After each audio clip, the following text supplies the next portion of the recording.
আসসালামু আলাইকুম বন্ধুরা, ইংলিশ হাউজিং সাতক্ষীরার পক্ষ থেকে সবাইকে অভিনন্দন। আমি মোহাম্মদ আবু তাহের, সহকারী শিক্ষক, ইংরেজি, বিএম হাই স্কুল।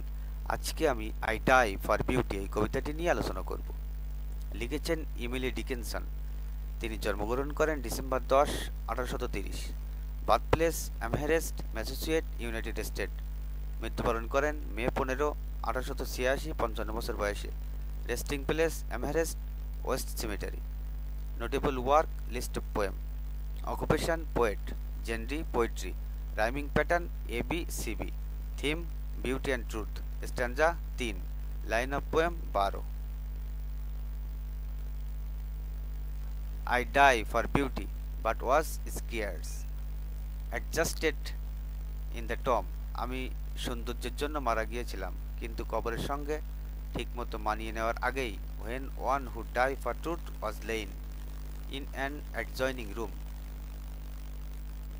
সত্যের জন্য মারা যাওয়া একজনকে পাশের ঘরে সমাধিস্থ করা হলো। কবির কণ্ঠস্বর একজন মৃত ব্যক্তির, যিনি সৌন্দর্যের জন্য প্রাণ দিয়েছেন। তিনি নতুনভাবে কবরে প্রবেশ করেছেন, তখন দেখতে পান সত্যের জন্য জীবন উৎসর্গ করা আরেকজনকেও সমাধিস্থ করা হচ্ছে পাশের কক্ষে। এটি সত্য ও সৌন্দর্যের সম্পর্কে ইঙ্গিত করে, যা দার্শনিকভাবে একে অপরের পরিপূরক। He question softly why I fail. সে ধীরে জিজ্ঞেস করল, কেন আমি ব্যর্থ হলাম। For beauty I reply. আমি বললাম, সৌন্দর্যের জন্য। And I for truth themself are one. আর আমি সত্যের জন্য। সত্য ও সৌন্দর্য এক অভিন্ন। We ব্রেদেন R. He said. সে বলল, আমরা ভাই। সত্যের জন্য মারা যাওয়া ব্যক্তি কৌতূহল প্রকাশ করে জানতে চান, কেন কবি মারা গেলেন। কবি জানান তিনি সৌন্দর্যের জন্য মারা গেছেন। তখন সত্যের জন্য মারা যাওয়া ব্যক্তি বলেন, সত্য এবং সৌন্দর্য এক অভিন্ন, তাই তারা একে অপরের আত্মীয় বা সহোদর। এটি জন কিটসের বিখ্যাত line, beauty is truth, truth beauty এর সঙ্গে মিল রাখে। And so as kinsmen met a night. এভাবে এক রাতের জন্য যেন আত্মীয়ের মতো আমরা। We talk between the rooms. পাশাপাশি কক্ষে কথা বললাম। Until the moss had reach our lips. যতক্ষণ না শ্যাওলা আমাদের ঠোঁট ঢেকে দিল। And cover up our name. এবং আমাদের নাম মুছে দিল। মৃত্যুর পরও তারা কথা বলতে থাকে, যেন দুইজন পুরনো বন্ধু বা আত্মীয়।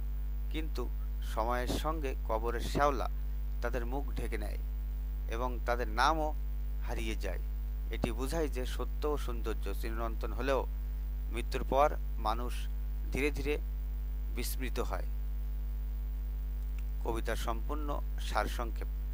ইমিলি ডিকিনসন এর আই ডাই ফর বিউটি কবিতাটি সত্য ও সৌন্দর্য এর মধ্যকার সম্পর্ক এবং মৃত্যুর পর মানুষের বিস্মৃত হয়ে যাওয়ার ধারণাকে কেন্দ্র করে রচিত।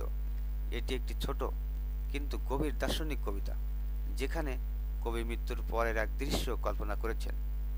সার সংক্ষেপ। কবিতার বক্তা বলেন যে তিনি সৌন্দর্যের জন্য মারা গিয়েছিলেন এবং তাকে কবরে রাখা হয়েছে, কিন্তু কিছুক্ষণের মধ্যেই তিনি দেখতে পান সত্যের জন্য মারা যাওয়া আরেকজনকে পাশের ঘরে সমাধিস্থ করা হয়েছে। সত্যের জন্য মারা যাওয়া ব্যক্তি নরম সুরে জিজ্ঞেস করেন, কেন তুমি মারা গেলে। কবি উত্তর দেন, সৌন্দর্যের জন্য।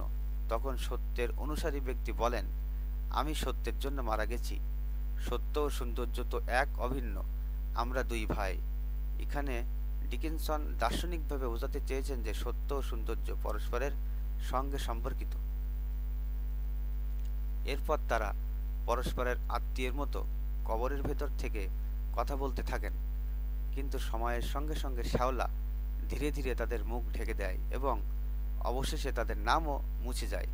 এটি বোঝায় যে সত্য ও সৌন্দর্য চিরন্তন হলেও মানুষের অস্তিত্ব ক্ষণস্থায়ী এবং মৃত্যু তাদের সবাইকে বিস্মৃতির অন্ধকারে ঠেলে দেয়। মূল ভাবনা: সত্য ও সৌন্দর্য অভিন্ন। ডিকিনসন এখানে জন কিটসের বিখ্যাত line, beauty is truth, truth beauty এর ধারণা প্রতিফলন ঘটিয়েছেন। সত্য এবং সৌন্দর্য একে অপরের পরিপূরক। মৃত্যুর পর সবকিছু মিলিয়ে যায়। কবিতার শেষের অংশে কবি দেখান কিভাবে কবরের শ্যাওলা ধীরে ধীরে মৃতদের মুখ ও নাম ঢেকে ফেলে। এটি মানুষের নশ্বরতা এবং সময়ের সঙ্গে স্মৃতির মুছে যাওয়ার ইঙ্গিত দেয়। সাহিত্য ও দর্শনের মিশ্রণ। ডিকেনসন মৃত্যুকে একটি দার্শনিক আলোচনার মাধ্যমে উপস্থাপন করেছেন, যেখানে সত্য ও সৌন্দর্য একসঙ্গে মৃত্যুর মুখোমুখি হয় এবং ধীরে ধীরে বিস্মৃত হয়। পরিশেষে বলা যায় যে ইমিলি ডিকেনসন এর কবিতাটি খুব ছোট হলেও গভীর অর্থবহ। এটি আমাদের মনে করিয়ে দেয় যে সত্য ও সৌন্দর্য হয়তো চিরন্তন, কিন্তু ব্যক্তি হিসাবে আমরা সবাই একসময় হারিয়ে যাব। সময়ের সঙ্গে আমাদের নাম মুছে যাবে, আমাদের অস্তিত্ব কেবল অতীতের একটি অংশ হয়ে থাকবে।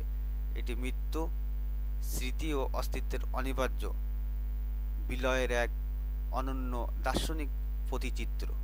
বন্ধুরা, আজকের এই কবিতাটি এ পর্যন্তই। আশা করি কবিতার সারসংক্ষেপ বুঝতে পেরেছ। ভালো থাকো সবাই।